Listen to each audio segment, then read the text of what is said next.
बाबा जी की प्यारी सात संगत जी, राधा स्वामी जी। प्यारी सात संगत जी, आज की जो साखी मैं आपको सुनाने जा रही हूँ, ये साखी एक ऐसे सत्संगी की साखी है जिन्होंने समय रहते तो मालिक की ओर ध्यान नहीं दिया और हमेशा भजन सिमरन को टालते रहे।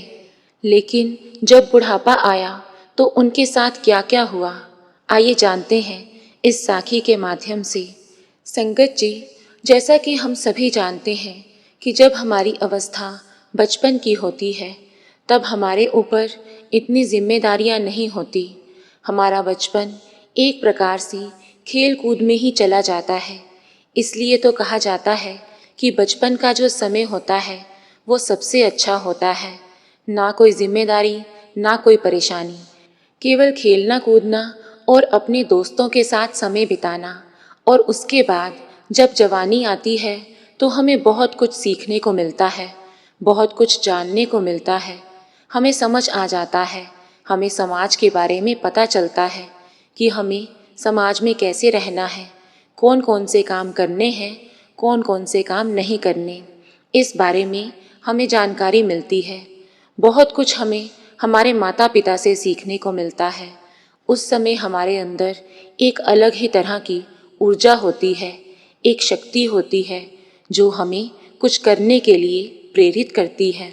वो ऊर्जा सभी के अंदर होती है, लेकिन जवानी के समय कुछ लोग ही उस ऊर्जा को एक सही मार्ग दे पाते हैं, एक सही रास्ता दिखा पाते हैं। नहीं तो हम में से बहुत से ऐसे लोग हैं जो इसको ज़ाया कर देते हैं, इसे व्यर्थ गवा देते हैं। साथ संगत जी, जो जवानी का समय होता है वो समय मालिक की याद के लिए, मालिक की भजन बंदगी के लिए बहुत ही अच्छा समय माना गया है। क्योंकि साथ संगत जी, जवानी में हमारे अंदर किसी ऊर्जा की कमी नहीं होती, हमारे अंदर शक्ति का स्रोत होता है। हम किसी काम को कितनी देर तक कर लें, लेकिन हमें किसी तरह की थकान महसूस नहीं होती। हमारा शरीर मजबूत होता है। उस समय हमारे शरीर के सभी अंग अच्छे से काम कर पाते हैं। किसी तरह की बीमारी हमें नहीं होती, क्योंकि हमारा शरीर ऊर्जावान होता है और हमारा शरीर थकता नहीं है। लेकिन जब बुढ़ापा आ जाता है, तरह तरह की बीमारियां हमें लग जाती हैं, तरह तरह के रोग लग जाते हैं, जिसके कारण भजन सिमरन तो हमसे होता नहीं और हम अपना जीवन ज़ाया करते चले जाते हैं। इसलिए तो कहा जाता है कि जवानी का समय मालिक की याद के लिए सबसे उत्तम समय है। हम मालिक की भजन बंदगी अगर जवानी से ही शुरू कर लें, मालिक का नाम सिमरन जवानी से ही करना शुरू कर दें, तो मालिक हर पल हमारी संभाल करता है, हमारे हर एक निर्णय पर हमारे साथ होता है, हमें कभी भी गलत राह पर नहीं जाने देता, हमें हर तरह का मार्गदर्शन प्रदान करता है। साथ संगत जी, जवानी का समय ऐसा होता है कि हमारे अंदर कुछ अच्छे विचार होते हैं और कुछ बुरे विचार होते हैं। उस समय पूरी तरह से हमारे ऊपर ही निर्भर करता है कि हमें किनके साथ जाना है। उस समय हमें एक सहारा चाहिए होता है कि हमें कोई मार्गदर्शन करने वाला हो। उस समय हम उस कुल मालिक की भजन बंदगी करनी शुरू कर दें तो हमें वो मार्गदर्शन भी प्रदान करता है और हर पल हमारे अंग संग सहाय रहता है, किसी चीज़ की हमें कमी नहीं रहने देता। उस समय हम जितना चाहें भजन सिमरन कर सकते हैं और हमारी सूरत भी लग जाती है, रूह की चढ़ाई हो जाती है और किसी तरह की कोई भी शिकायत नहीं रहती। लेकिन जो लोग इस जवानी के समय को ज़ाया कर देते हैं, व्यर्थ गवा देते हैं, उन्हें बुढ़ापे में एक मौका मिलता है कि वो नाम की कमाई करके उस कुल मालिक में मिल जाएं, उससे मिलाप कर लें। लेकिन इस समय हमारा शरीर हमें जवाब दे देता है, वो हमारा साथ नहीं देता। तरह तरह की बीमारियां हमें घेर लेती हैं, जिसके कारण हमारी बैठक नहीं हो पाती। तो साथ संगत जी, एक ऐसे ही सत्संगी बुजुर्ग थे जिन्होंने जवानी में खूब मेहनत की, कमाई की, अच्छा घर बार बना लिया, अच्छा कारोबार खड़ा कर लिया, लेकिन वो नाम की कमाई से दूर रहे। अगर उन्होंने उस समय नाम की कमाई की होती, शब्द की कमाई की होती, तो वो सोने पर सुहागे जैसी बात हो जाती। लेकिन उन्होंने केवल इसी बात पर ध्यान दिया कि उन्हें इस दुनिया की हर चीज़ मिल जाए। उन्होंने अपने परिवार के लिए, अपने बच्चों के लिए पूरी जिंदगी कड़ी मेहनत की, उन्हें हर एक सुविधा प्रदान की। उनकी एक लड़की थी और एक लड़का था। वो अपने लड़के से ज़्यादा प्रेम करते थे। जैसा कि अक्सर होता आया है, वो शुरू से ही अपने बेटे से प्रेम करते थे और उनकी लड़की की शादी हो गई तो वो अपने लड़के के साथ रहते थे। जब भी बात नाम की कमाई की आती थी, शब्द की कमाई की आती थी, परमार्थ की आती थी, रूहानियत के बारे में जब भी उनके सामने चर्चा होती थी, तब वो कहा करते थे कि कोई बात नहीं, बुढ़ापे में कर लेंगे, बहुत समय पड़ा है। लेकिन जब उन पर बुढ़ापा आया तो वो अपने लड़के के साथ रहते।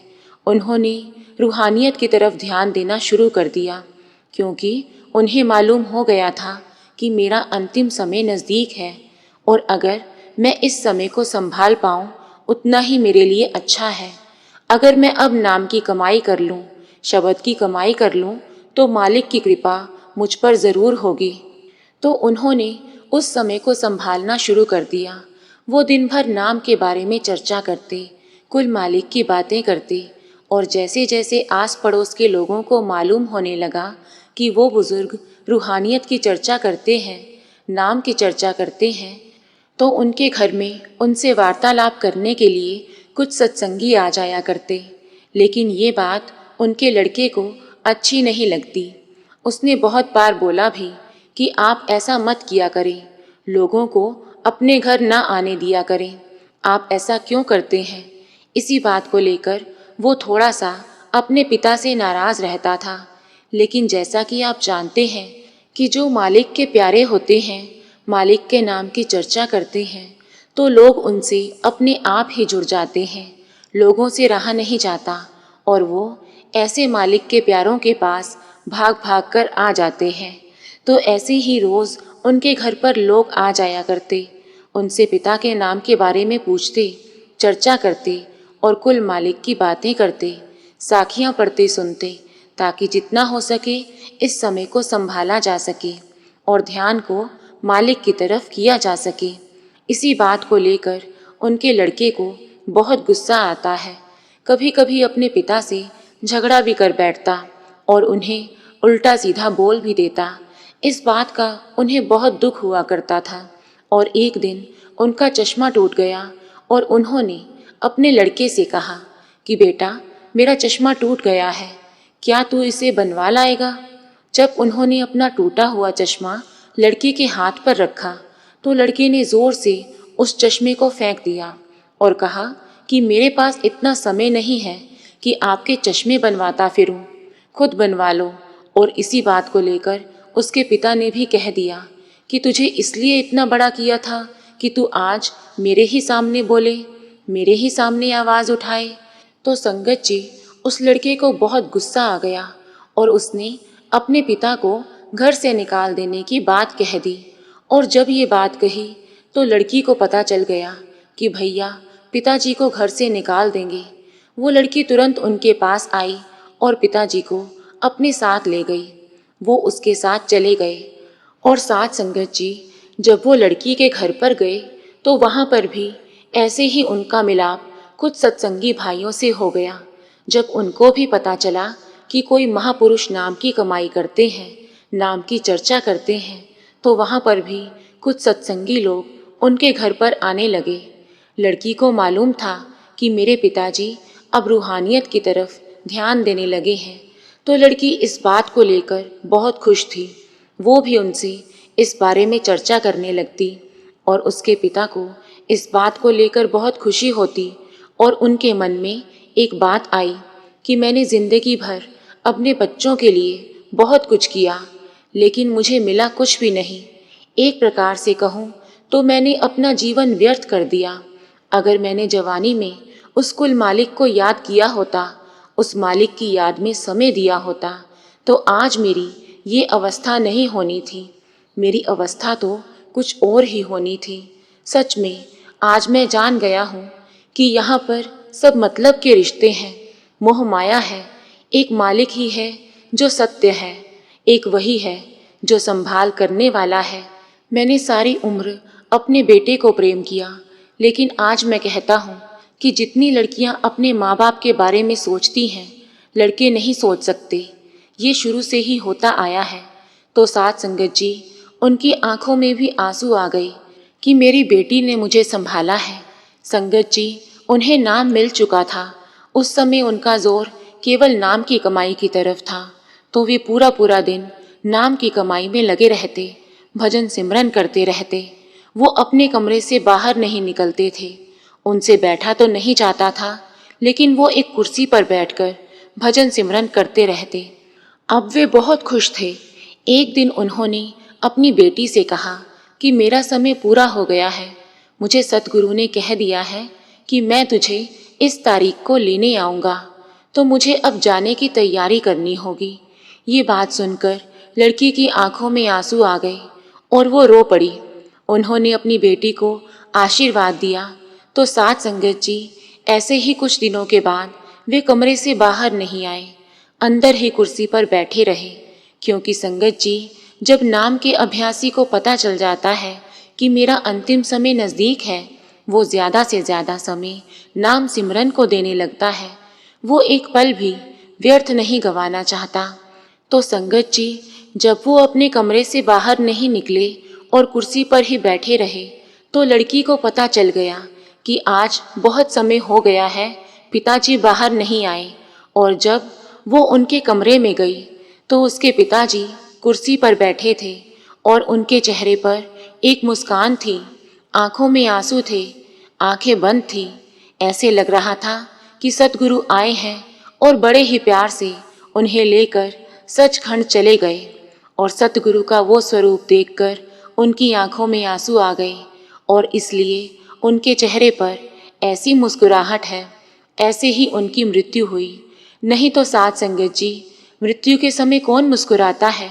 मुस्कुराता वही है जिसने नाम की कमाई की होती है, शब्द की कमाई की होती है, जिसने जीते जी मर के देखा होता है, जिसने अपना पूरा जीवन इस दुनिया को दे दिया, दुनिया के कार्य को दे दिया और नाम की कमाई नहीं की। वो मृत्यु के समय रोता है, चिल्लाता है। लेकिन जो नाम के अभ्यासी हैं, नाम की कमाई करने वाले हैं, वो तो मुस्कुराते हैं, क्योंकि उन्होंने सत्य को जान लिया होता है। उन्हें कोई तकलीफ नहीं होती। जैसे कि कबीर साहिब जी का कहना है, जिस मरने ते जग डरे, मेरे मन आनंद, मरने ही ते पाइए पूर्ण परमानंद। तो साथ संगत जी, इस साखी के साथ हम आपसे इजाज़त लेते हैं। अगर आपको रूहानी साखियाँ सुनना अच्छा लगता है, तो कृपया हमारे चैनल को सब्सक्राइब करें जी। राधा स्वामी जी।